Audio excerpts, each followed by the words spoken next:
वरिष्ठ बीजेपी नेता विष्णुदेव साय को मिली छत्तीसगढ़ की कमान। विधायक दल की बैठक में नए मुख्यमंत्री के रूप में हुआ चुनाव।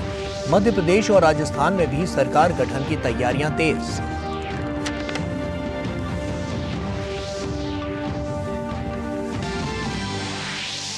मानवाधिकार दिवस पर नई दिल्ली में आयोजित कार्यक्रम में उपराष्ट्रपति जगदीप धनखड़ हुए शामिल। अमृतकाल को बताया देश का गौरव काल।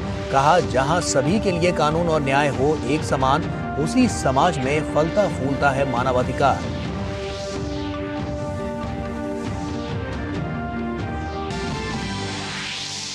केंद्रीय मंत्री ज्योतिरादित्य सिंधिया ने आंध्र प्रदेश के राजमुंद्री एयरपोर्ट पर नए टर्मिनल भवन की रखी आधारशिला। सालाना 30 लाख से ज्यादा यात्रियों को मिलेगी बेहतरीन सुविधा।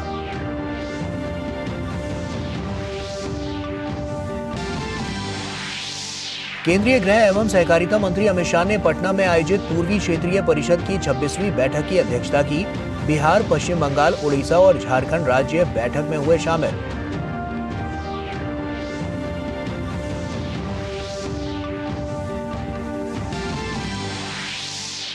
डरबन के किंग्स मीड स्टेडियम में भारत और दक्षिण अफ्रीका के बीच 3 T20 मैच की सीरीज का पहला मुकाबला आज। सूर्य कुमार यादव के नेतृत्व में जीत के साथ शुरुआत करना चाहेगी भारतीय टीम।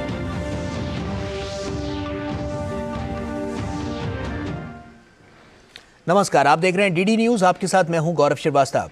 छत्तीसगढ़ में भाजपा ने मुख्यमंत्री के नाम का ऐलान कर दिया है। विष्णुदेव साय अब राज्य के नए मुख्यमंत्री होंगे। विष्णुदेव साय छत्तीसगढ़ की कुनकुरी विधानसभा से आते हैं। राज्य में आदिवासी समुदाय की आबादी सबसे अधिक है और साय इसी समुदाय से आते हैं। विष्णुदेव साय 2020 में बीजेपी के प्रदेश अध्यक्ष रहे हैं, सांसद और केंद्रीय मंत्री भी रहे हैं।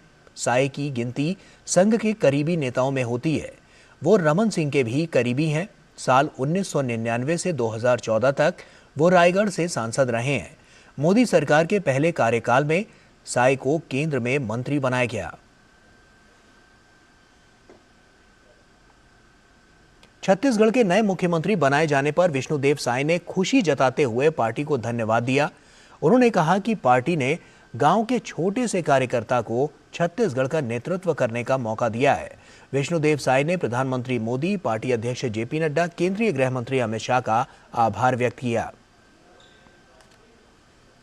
छत्तीसगढ़ विधानसभा का विधायक दल सर्वसम्मति से मुझे अपना नेता चुना है और इस अवसर पर मैं बहुत ही आनंदित हूं। और ऐसे अवसर में मैं सबसे पहले भारतीय जनता पार्टी का आभार व्यक्त करना चाहूंगा, जिन्होंने गांव के छोटे से कार्यकर्ता के ऊपर इतना बड़ा विश्वास व्यक्त किया कि आज छत्तीसगढ़ सरकार का नेतृत्व करने का अवसर दिया है। इसलिए मैं भारतीय जनता पार्टी का आभारी हूं। साथ ही साथ हमारे देश के यशस्वी प्रधानमंत्री श्री नरेंद्र मोदी जी, माननीय गृह मंत्री अमित शाह जी, हमारे राष्ट्रीय अध्यक्ष आदरणीय जेपी नड्डा जी, राष्ट्रीय नेतृत्व, उनका मैं आभार व्यक्त करना चाहूंगा। और वहीं विष्णुदेव साय ने कहा कि छत्तीसगढ़ की जनता से मोदी की गारंटी का जो वादा किया है वो मुख्यमंत्री के तौर पर पूरा करेंगे। मैं पूरी ईमानदारी के साथ वो सबके विश्वास में खरा उतरने का प्रयास करूंगा और मोदी की गारंटी में जो हमारी पार्टी ने छत्तीसगढ़ की जनता से वादा किया है उसको प्रदेश के मुख्यमंत्री के नाते सरकार के माध्यम से 100% पूरा कराने का हमारा प्रयास होगा। विष्णुदेव साय का जन्म 21 फरवरी 1964 को जसपुर जिले में कांसाबेल ब्लॉक की बगिया गांव में हुआ।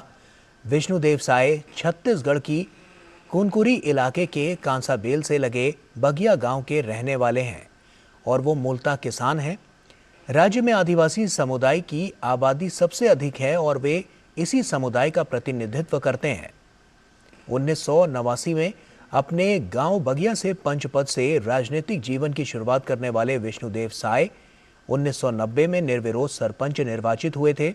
वे 26 वर्ष की आयु में तपकरा से विधायक चुनकर 1990 से 1998 तक वे मध्य प्रदेश विधानसभा के सदस्य रहे। इसके बाद 1999 में वे 13वीं लोकसभा के लिए रायगढ़ लोकसभा क्षेत्र से सांसद निर्वाचित हुए। 2004 में 14वीं लोकसभा के लिए रायगढ़ लोकसभा क्षेत्र से दोबारा सांसद बने। इसके बाद भाजपा ने उन्हें 2006 में पार्टी का प्रदेश अध्यक्ष बनाया गया। इसके बाद 2009 में 15वीं लोकसभा के लिए हुए चुनाव में वे रायगढ़ लोकसभा क्षेत्र से फिर से सांसद बने। इसके बाद 2014 में 16वीं लोकसभा के लिए वे फिर से रायगढ़ से सांसद बने।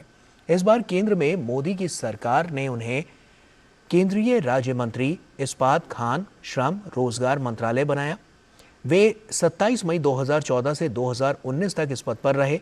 पार्टी ने 2 दिसंबर 2022 को उन्हें राष्ट्रीय कार्य समिति सदस्य और विशेष आमंत्रित सदस्य बनाया। इसके बाद विष्णुदेव साय 8 जुलाई 2023 को भाजपा ने राष्ट्रीय कार्य समिति का सदस्य बनाया। विष्णुदेव साय 2020 में भी बीजेपी के प्रदेश अध्यक्ष रहे हैं।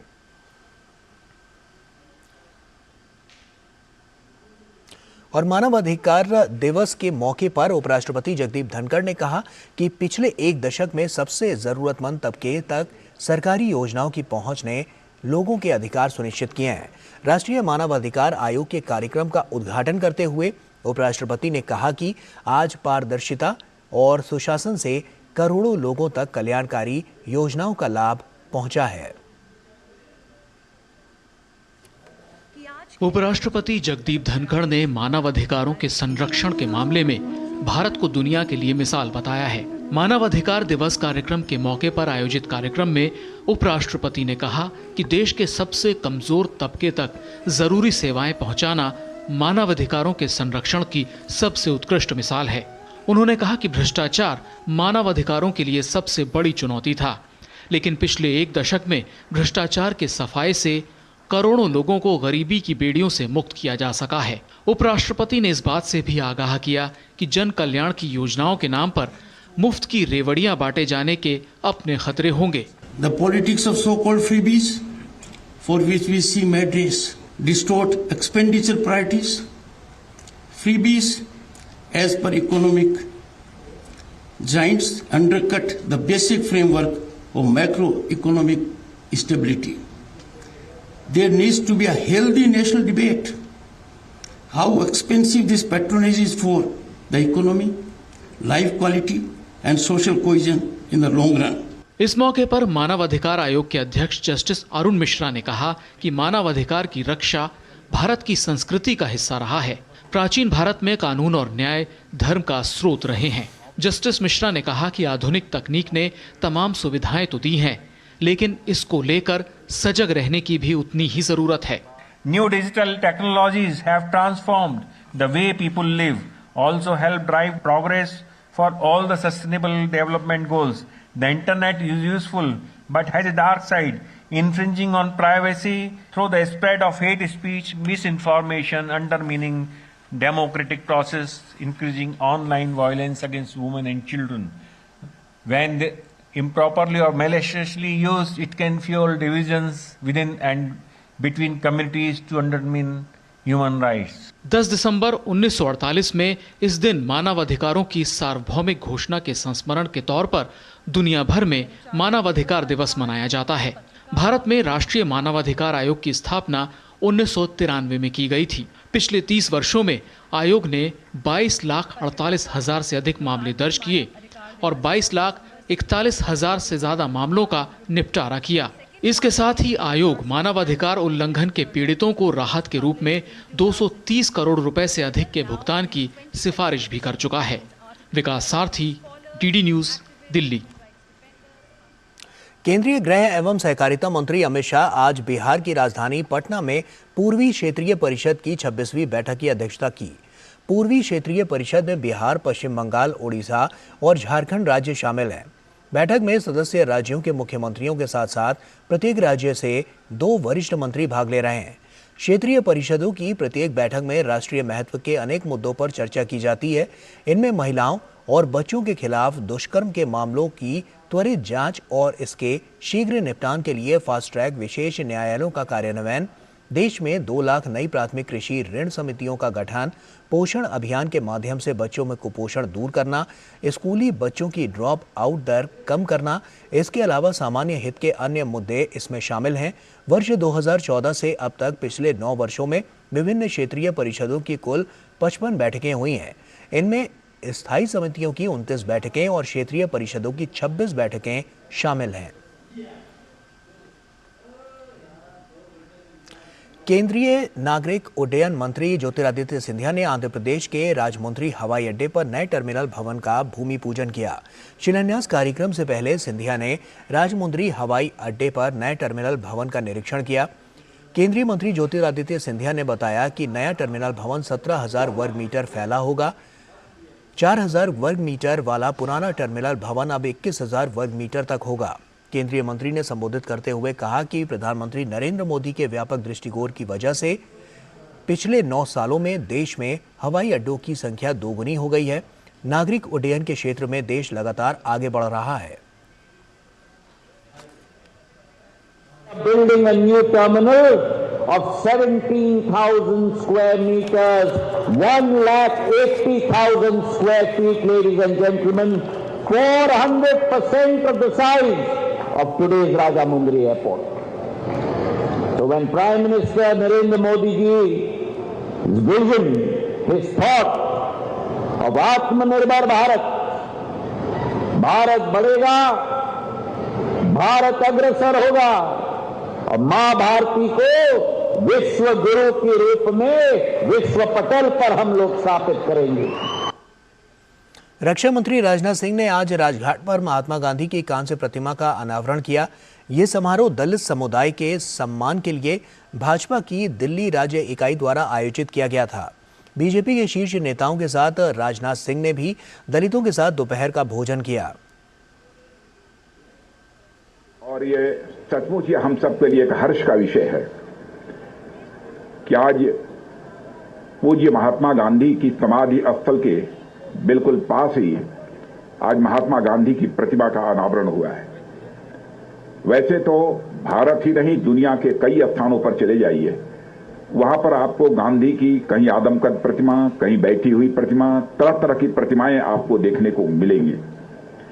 लेकिन समाधि स्थल के बिल्कुल नजदीक इस प्रकार की गांधी जी की प्रतिमा का अनावरण किया जाना, मैं समझता हूं कि यह प्रयास बहुत ही सराहनीय है। इसके लिए मैं विजय गोयल जी को अपनी तरफ से हार्दिक बधाई देता हूं।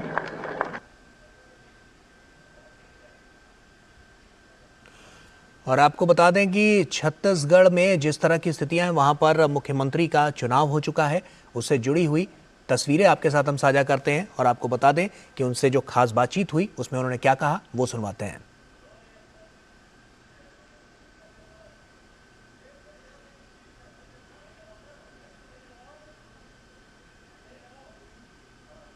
के नए मुख्यमंत्री विष्णुदेव साय जी जुड़ चुके हैं। सर, डीडी न्यूज में स्वागत है आपका। क्या पहली प्राथमिकता रहेगी आपकी सर? पिछले 5 वर्षों में 18 लाख लोग जो प्रधानमंत्री आवास से वंचित हुए हैं, सबसे हमारी प्राथमिकता रहेगी कि 18 लाख आवास स्वीकृत करेंगे। भ्रष्टाचार का एक सर छत्तीसगढ़ में बड़ा मुद्दा रहा है सर। प्रधानमंत्री जी ने भी इस बात का जिक्र किया, अमित शाह ने भी जिक्र किया। जांच होगी और सबके ऊपर कार्रवाई होगी। सरगुजा में 14 सीट आई है बीजेपी, कहीं ना कहीं आपकी सबसे महत्वपूर्ण भूमिका रही सर। ये कांग्रेस पार्टी की विफलता है और हम लोग का जो मोदी की गारंटी है उसका असर। प्रधानमंत्री जी का कितना योगदान था इस दौरे को लेकर? प्रधानमंत्री का दौरा जो था कितना महत्वपूर्ण था? बहुत महत्वपूर्ण था प्रधानमंत्री जी का। तो आप मुख्यमंत्री विष्णुदेव साय को तो मनोनीत मुख्यमंत्री विष्णुदेव साय को आप सुन रहे थे। उन्होंने तमाम बातें यहाँ पर डीडी न्यूज़ के साथ साझा की हैं कि आने वाले समय में उनकी क्या योजनाएं हैं और किस तरह से जो तमाम चुनौतियाँ आने वाले समय में हैं उसका किस तरह से वो सामना करेंगे। ये बड़ी बातें उन्होंने डीडी न्यूज़ के साथ साझा की हैं। आगे बढ़ते हैं। पश्चिम बंगाल के मुर्शिदाबाद मेडिकल कॉलेज में 9 नवजात शिशुओं और 1 बच्चे की मौत के मामले में बीजेपी ने प्रदर्शन किया। राज्य सरकार पर लापरवाही का आरोप लगाते हुए बीजेपी कार्यकर्ता सड़क पर उतरे। आपको बता दें कि मुर्शिदाबाद मेडिकल कॉलेज में पिछले दिनों 24 घंटे में 9 शिशुओं और 2 साल के एक बच्चे की मौत हो गई थी, जिसके बाद यहां हड़कंप मच गया। एक साथ इतनी बड़ी संख्या में बच्चों की मौत से बंगाल की स्वास्थ्य व्यवस्था को लेकर बीजेपी लगातार हमलावर है। कांग्रेस सांसद धीरज साहू के ठिकानों पर हो रही छापेमारी पर भाजपा के राष्ट्रीय अध्यक्ष जेपी नड्डा ने कांग्रेस पर जमकर हमला किया। जेपी नड्डा ने सोशल मीडिया प्लेटफॉर्म एक्स पर कहा कि बंधु जवाब तो देना पड़ेगा, तुमको भी और तुम्हारे नेता राहुल गांधी को भी। ये नया भारत है, यहाँ पर राज परिवार के नाम पर जनता का शोषण नहीं करने दिया जाएगा। भागते भागते थक जाओगे, लेकिन कानून पीछा नहीं छोड़ेगा। अगर कांग्रेस भ्रष्टाचार की गारंटी है तो मोदी जी भ्रष्टाचार पर कार्रवाई की गारंटी है। जनता की लूटी हुई पाई पाई लौटानी पड़ेगी। धीरज साहू मामले पर केंद्रीय मंत्री और तेलंगाना बीजेपी प्रमुख जी किशन रेड्डी ने राहुल गांधी के चुप्पी पर निशाना साधा है। जी किशन रेड्डी ने कहा है कि कांग्रेस हमेशा भ्रष्टाचार का समर्थन करती है, इसलिए इस बारे में राहुल गांधी इस मामले में कुछ भी नहीं बोल रहे हैं। मैं राहुल गांधी से पूछना चाहता हूं, आपका मित्र, आपका क्लोज एसोसिएट, आपका भारत जोड़ो यात्रा का पूरा इंतजाम करने वाले, आपका पार्टी का 3 बार राज्यसभा का सदस्य धीरज साहू जी का इतना ब्लैक मनी इनकम टैक्स अधिकार रेड करके पकड़ा है, इस विषय पर आपका सोशल मीडिया में आपका क्यों पोस्ट नहीं कर रहे, आपका मुंह क्यों नहीं खोल रहे? बार बार आईडी के ऊपर, इनकम टैक्स का अधिकार के ऊपर आप क्रिटिसाइज करते रहते हैं। आज मुंह क्यों बंद हो गया आपका? आपका मुंह से क्यों बात नहीं निकल रहे?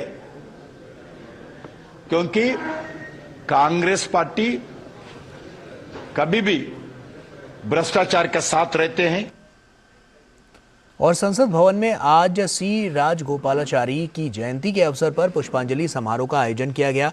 इस दौरान लोकसभा अध्यक्ष ओम बिरला समेत कई गणमान्य व्यक्तियों ने सी राजगोपालाचारी को श्रद्धांजलि अर्पित की।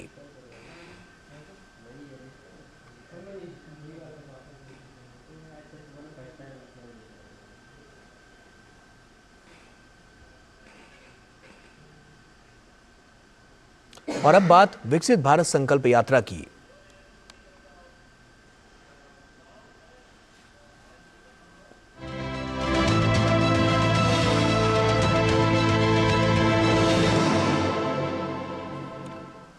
उत्तराखंड के बागेश्वर जिले में विकसित भारत संकल्प यात्रा पहुंची और इस दौरान ग्रामीण क्षेत्रों में बहुउद्देशीय शिविरों का आयोजन कर स्थानीय निवासियों को सरकार की योजनाओं की जानकारी दी जा रही है। विकसित भारत संकल्प यात्रा प्रचार वाहन के जरिए ग्रामीणों को यात्रा का उद्देश्य बताने के साथ ही पात्र लाभार्थियों को योजना से जोड़ा जा रहा है। जिले के भैड़ी सियूनी ग्राम सभा के साथ ही न्याय पंचायत विजुला में जनता को सरकार की ओर से संचालित योजनाओं के बारे में जानकारी दी गई। ग्रामीणों को भी योजनाओं की जानकारी मिल रही है। सभी जानकारियां सरकार के द्वारा जनता को दी जा रही है और जनता यहाँ सियूनी की जनता भी, जनता और भैड़ी की जनता और गाँव की भी जनता पहुंची हुई है और इसका जो है सारा भी ग्रामवासियों को मतलब जो है अच्छी तरह मतलब जो है समझाया जा रहा है और ग्रामवासी भी उसमें मतलब इंटरेस्टेड हैं। इस मौके पर विभागों के अधिकारियों ने किसानों को किसान सम्मान निधि, किसान क्रेडिट कार्ड, फसल बीमा योजना के बारे में जानकारी दी। विकसित भारत जो संकल्प यात्रा है, इसमें गवर्नमेंट की ये कोशिश है कि जो भी ग्रामवासी हैं गांव-गांव जाकर उनको विभिन्न विभागों की विभिन्न योजनाओं की जानकारी सही तरीके से दी जाए तथा जो लोगों की समस्या है उसका निवारण स्थल पर किया जाए। योजनाओं के प्रति जागरूकता और जन भागीदारी के उद्देश्य से केंद्र सरकार ने विकसित भारत संकल्प यात्रा प्रारंभ की है। भारत को विकसित भारत बनाने का लक्ष्य प्रधानमंत्री नरेंद्र मोदी ने लिया है और देश तेजी से इस दिशा में आगे बढ़ रहा है। उसी के माध्यम से जो ये हमारी विकसित भारत की जो बैन यहाँ पर लगी है, इसके आज उनके कार्यों को हमने जन जन तक पहुँचाना है, क्योंकि हमारे दूरस्थ क्षेत्रों तक जो लोगों को जो योजना का लाभ मिलना चाहिए वो नहीं मिल पाता है। इस वजह से हमने अपने प्रधानमंत्री जी का और उपराष्ट्रपति जगदीप धनखड़ आज झारखंड के दौरे पर हैं। पहले उपराष्ट्रपति हैं ने जमशेदपुर के जेवियर स्कूल ऑफ मैनेजमेंट के प्लैटिनम जुबली समारोह में मुख्य अतिथि के रूप में भाग लिया। उसके बाद उपराष्ट्रपति जगदीप धनखड़ धनबाद स्थित IIT ISM के 43वां दीक्षांत समारोह में बतौर मुख्य अतिथि शामिल हुए हैं और इस अवसर पर झारखंड के राज्यपाल विशिष्ट अतिथि के तौर पर उपस्थित रहे हैं और सीधे वहां की तस्वीरें हम आपके साथ साझा कर रहे हैं। And there I can see before my eyes. IITs, you can't be taken as an 8 or 9-year-old IIT.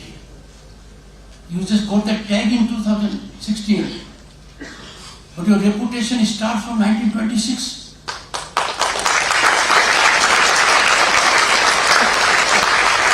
So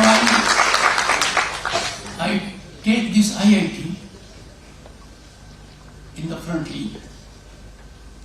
They have played pivotal role in shaping India's technological landscape by serving as crucibles of innovation, fostering exceptional talent in engineering and technology. It is satisfying to note the contribution of IIT, ISM to research and development and the way it has for the past 9 decades been producing skilled professionals who drive advancements in various industries. This ceremony ushers in a new chapter full of prospects and possibilities for you. I see you as architects of change, contributors to progress, and ambassadors of knowledge.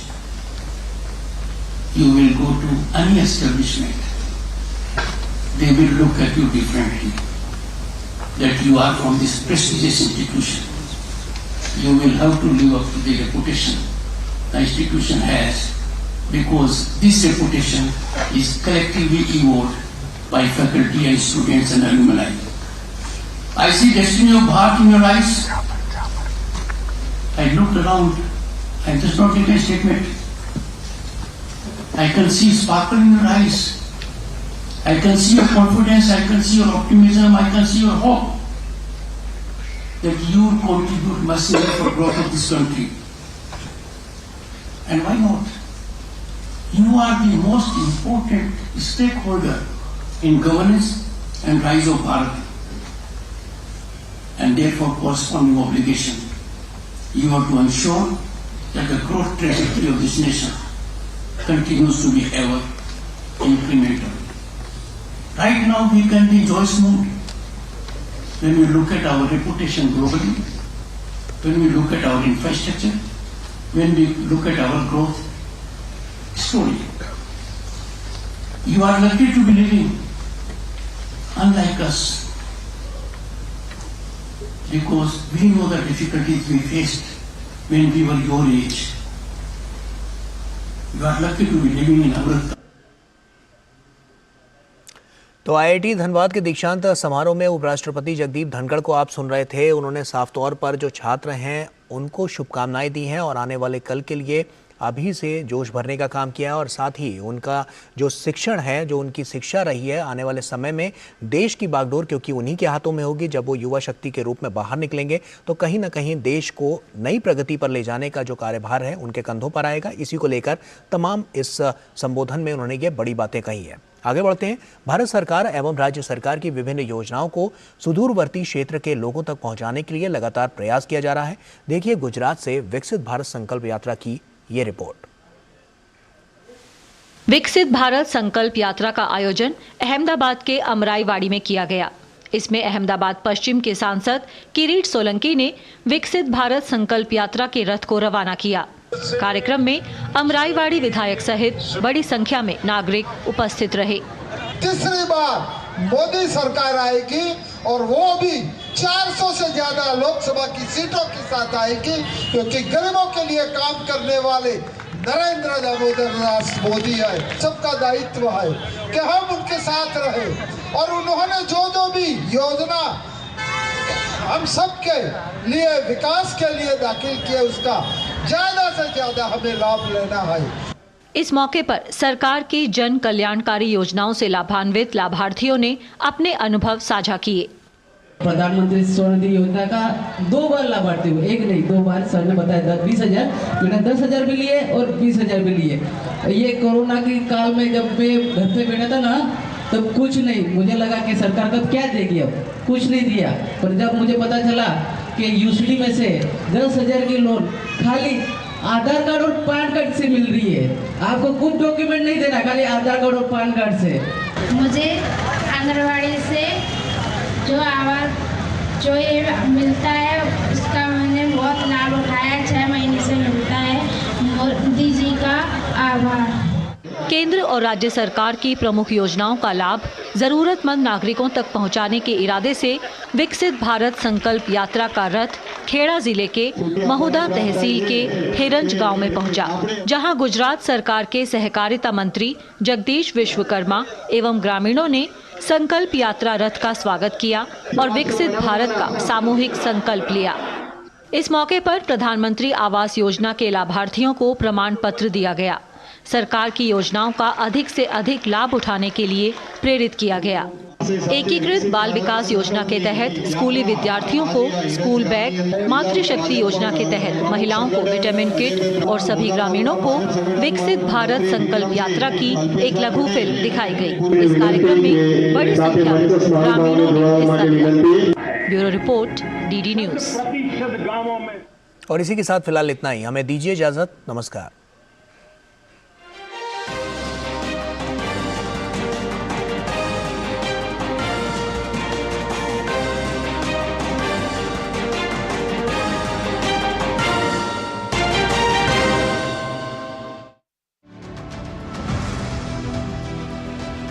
हम बात करने वाले हैं cyclone की, यानी कि चक्रवात की। ऐसे में एनडीएमए की तरफ से जो अर्ली वार्निंग सिस्टम है उसके बारे में अगर आप जानकारी दे सकें। जैसे ही हम लोगों को आईएमडी की तरफ से सूचना मिलती है कि चक्रवात अभी फॉर्म हो गया है, हम लोग अपने एक्शन में आ जाते हैं। किस स्तर की वो चेतावनी है, उसमें उनको क्या डूज एंड डोंट्स जो है वो फॉलो करना है उनके पास में, तो उनको ये सारी जानकारी साझा करना बड़ा महत्वपूर्ण हो जाता है। वॉलंटियर्स हैं या जो कम्युनिटी है वो चूंकि उस स्थान पर सबसे पहले होते हैं तो उनका बहुत बड़ा एक रोल होता है। जब तक बाकी एजेंसीज वहाँ पर पहुँचती हैं तो हमको बहुत सारी इन्फॉर्मेशन, बहुत सारी चीज़ें करी हुई मिलती है, जो कि बहुत हमारे लिए सहायक होता है। जो था एसडीआरएफ, एनडीआरएफ, इन लोगों का रोल भी महत्वपूर्ण रहा। जो इन्फॉर्मेशन मिली उसको उन्होंने इम्प्लीमेंट किया और जीरो कैजुअलिटी का जो हमने टारगेट रखा था उसको हमने प्राप्त किया। देखिए आपदा का सामना आज शाम 7 बजे सिर्फ डीडी न्यूज पर। यूट्यूब देख रहे हैं, मैं हूं अशोक सिलवा। कोई फैक्ट चेकर नहीं चाहता है कि मुसलमान आज लड़ियों सवाल है। आसान नहीं होता सच के लिए लड़ना। जिसकी आवाज कोई नहीं बनेगा उसकी आवाज हम बने। जो डर जाते हैं वो झूठ से कहां टकराते हैं। जो गरीब के स्कूल में, गरीब के स्वास्थ्य के लिए खर्च होना चाहिए वो लूट कर इन्होंने अमीर ठेकेदारों को दे दिया। सच को जानना हो तो झूठ पर करना होता है प्रहार, हर बार बार बार। मैंने आपसे पूछा, आपने ठीक है नहीं कहा ना आपने। और कोई मुद्दा नहीं है तो सोनिया गांधी की गुडबुक में मैं अपना नाम गोल्डन अक्षरों में कैसे दाखिल करूं? इसलिए न फेक न्यूज न झूठ, हमेशा सच के साथ 2-2। देखिए मेरे साथ 2-2 सोमवार से शुक्रवार रात 9 बजे सिर्फ डीडी न्यूज पर।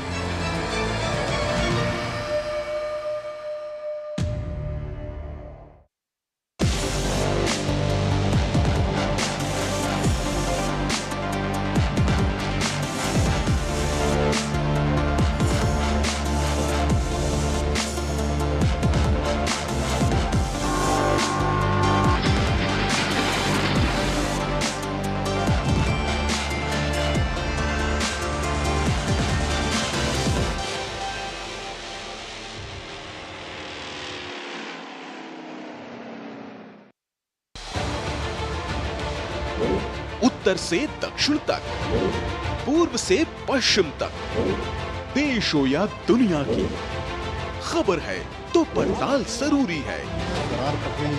देखिए हमारे साथ मेरे पीछे भारत की सबसे एजेंडा भारत का है और किस तरह से एक नई शुरुआत इस वक्त लोगों को अगर स्वरोजगार से आपने तो इसमें सोमवार से शुक्रवार दोपहर 3 बजे सिर्फ डीडी न्यूज पर।